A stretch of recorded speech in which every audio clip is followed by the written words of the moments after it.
Right, it's Dan on the Rock Show. I'm going to get these lovely guys to introduce themselves. I'm Luke.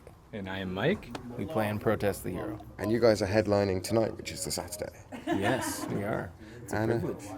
You excited for it? Are you getting into the mood? Yeah. I say that as you drink. Yeah, we're good. This is the mood. I think this is a good sign. Starting off light with a silver bullet.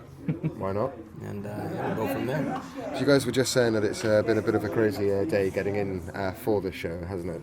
Yeah, we played Resurrection Festival yesterday in Spain. Okay. And then flew here this morning at some wild hour. Nice. Had a long layover and then did another flight and then drove here. Crazy. So, I mean, not that the drive is crazy, but long day. We also drove in like a windowless van. Nice. So after 2 flights, a layover, getting 2 hours of sleep, we were just in a box, with no air in it. Or lights. We were wondering, Totally dark. Well, if you needed to catch up on sleep, I suppose that'd be the good, sort of. No, because you're all sitting upright facing each other like this. Oh, so But you can't see Fantastic. each other due to the no light. it wasn't good. It was very scary. It does sound like a bit of a horror trip to get here, but at least But it's been things welcoming. Things could be a lot worse. Yeah, well, it was raining earlier, but you guys, I think, have missed it so far. So, Tech Fest has been welcoming after a bad day, I think. Yeah, no, it's great to get here. The weather's actually nice because we've been in the heat in Spain and elsewhere in the south of France. It's been really hot. So This is really good weather for England. I'm like, yeah, Two of our crew members are from London. Nice. And they were both like, get ready for the rain, and we got here and it's clouded over, and they're like, it's really nice here. it's a good day. This is summer to us. This is the problem now. So. I don't mind this. I think like it's over this the heat. personally. Well, it's worked out very well, though. You guys are coming in today. You guys are doing just the one UK date, aren't you? And then you said it's kicking off things in Europe? Yeah, we did some Italian shows in France, and then we had the festival in Spain yesterday. Now we're here, and then we go back to do a show in Paris, a couple German shows, and end in Amsterdam. Okay, fair. So it's kind of cool. Like it's a lot of travel, but it's like 2.5, 3 weeks. Yeah, 3 weeks. 3 weeks, so we're used to doing like 6 sometimes, so it's a nice change. And what do you guys got there sort of booked after that? Like, what's next on the list? Well, we have the rest of the summer off, which is cool, because we want to write. Our other guitarist, Tim, a year ago had his baby daughter. Ah, cool. So, well, his wife had the baby. I was going to say, But, unless he's a seahorse. Which, Yeah. He could be. He's a good swimmer. Yeah, he is a good swimmer. are they good guitarists? I mean, Well, he's not, so it wouldn't really matter. Seahorse. I hope he sees that. I like it rather than I hope he doesn't see that. I was like, I want him to hear that. Fantastic.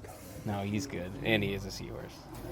Who were we talking about? His daughter. Oh, shit, yeah. So we had a beautiful baby daughter. So we've been trying to keep it in mind to not drag him on the road too much. That's cool, man. Because you don't want to miss those beautiful moments. He's actually Skyping her right now, so Oh, that's kind of cool. Like we were talking about the other day when we first started touring, you wouldn't be able to Skype your daughter, which is or whatever, FaceTime or whatever. You wouldn't be able to do that, so it's kind of cool. It does open things up. A lot of people are talking about it when they get sort of on board with it. It does make things a lot easier. So that's pretty cool. It's a huge, huge help. Most bands we tour with, that's all anyone does. Like, hey, and they go off and find the internet and they Connect. Well, I think it's how the general just changes. I think that happening to bands in general, you find a lot less partying, a lot more sort of working hard because you've got to these days. Yeah. I think that kind of suits things as well. Is you're not looking for the distraction because you're away from family and stuff. You can get that link back, which is kind of cool. Yeah. So you said you guys are writing. I mean, do you have anything planned out at the moment? And are you going in with ideas? Mike has some ideas, but we're scheduling.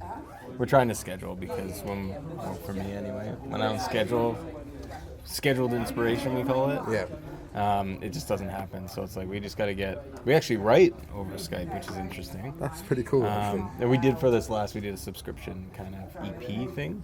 The one that's been out over like the last year or so. Yeah, like we started in October and released a song a month, and it ended in February. Or March. I was going to say, because your release strategy on that, just from a media standpoint, was quite interesting. It wasn't your standard release. No, it was cool, man. It was pretty challenging at the end of the day. I think we thought it was going to be easier than what it was, but people that liked it really seemed to like it, and I think that's what we were after, was like kind of engaging the real like core audience. Yeah. And for people who weren't into signing up for something and paying for it before getting it, we understand too. So we're going to release it in a normal fashion this fall as well, so they don't get kind of screwed up. That's pretty cool. So any ideas on when you think the next thing will be out, or is it?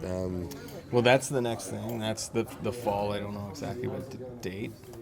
We don't have to have the whole setup release date thing because we don't have labels, so we can kind of. Are you carrying on with that at the moment? For this project, definitely. I think we have distributors in place, so that's pretty cool. We still I think there's some value to have your stuff in stores if you can. Yep.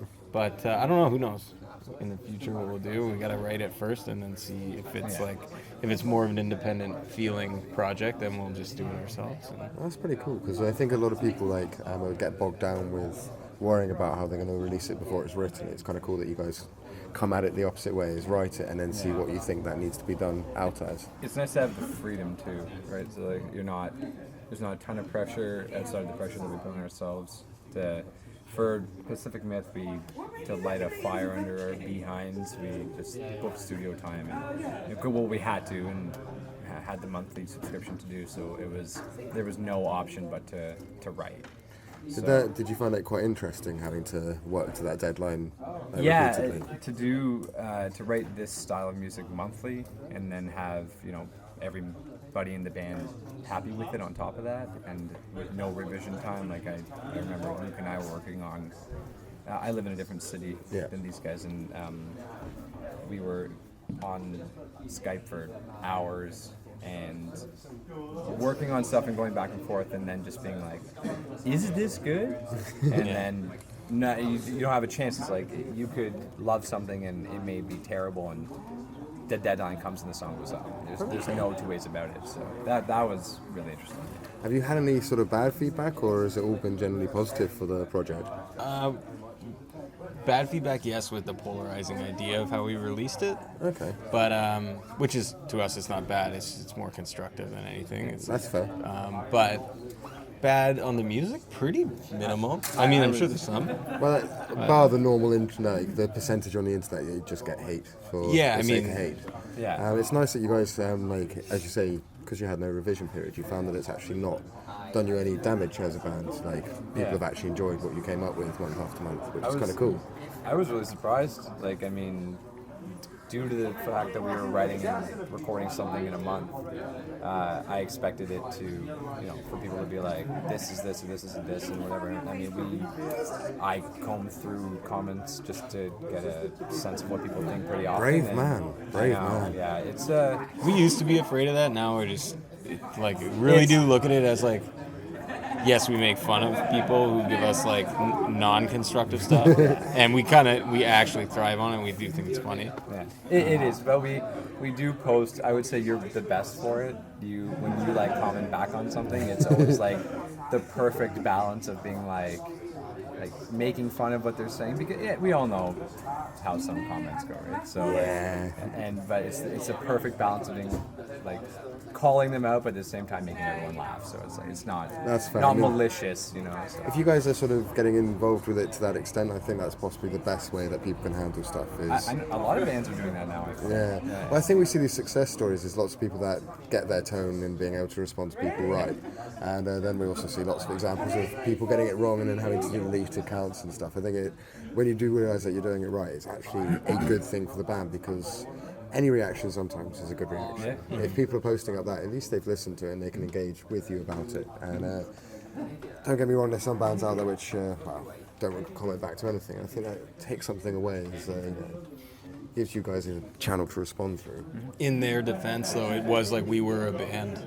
Michael wasn't in the band, but he was in other bands when we first started playing music. That kind of link between fan and band, except for at shows when you go and meet people, was non-existent, right? So it's just that is something the bands that maybe aren't as good at it are trying to make the transition like we did. That like, oh, this is important now, Yeah. and it's fun, and it's amazing. It's just as rewarding for us as it is for them, if not more. I think you've got to find the fun. I think a lot of people don't necessarily find the fun in it. Like, Yeah, it's so much fun once you get doing it, and that's why the subscription thing was cool, is because there is a back end kind of on the subscription site where it's like only subscribers basically have conversations about stuff, and we can get right in. It's kind of like Reddit. It's like we can get right in there, and people can directly call us out on something or say they like something or ask like, hey, have you thought about, I mean, for one of the songs we took, we just said fire stuff at us that you'd like to hear in a song, just to see. And I remember a lot of them said piano, and we were like, fuck, let's put piano in the song, and it turned out really cool. So it's like, We did a bunch in that song. yeah, People and were that like- was I don't think we would have done it if we didn't see all the comments, because there was that's a lot pretty of cool, them. man. Like, So I don't know if people really know that that's why we put piano in, but we scrolled through them, read them all, and we're like, People wanted callbacks to like other songs. And Luke had the great idea to do like one riff from every album previous, and it like worked it in really well, changed keys and tempos and stuff like that. And it kind of caused a lot of people to go back and be like, this is this song at this timestamp, and everyone was talking about it. And Nice. It was really fun, and a lot of people were like, hey, that's what I wanted to hear in that song. just But you did it. It was neat. interactive to some degree. It was something that we've never done, and kind of cool. to be fair, it's nice to hear a band finding a way to do something different with their release, because I think a lot of people struggle. Whereas you guys have found a way to make it a bit unique and, as you say, quite interactive, and that's pretty cool. Yeah, thank you. Well, I hope you have as much success with your next sort of release, wherever it goes and whatever you choose to do with it, as you've had with this one. And thank you for taking a couple of minutes. Anytime. Cheers.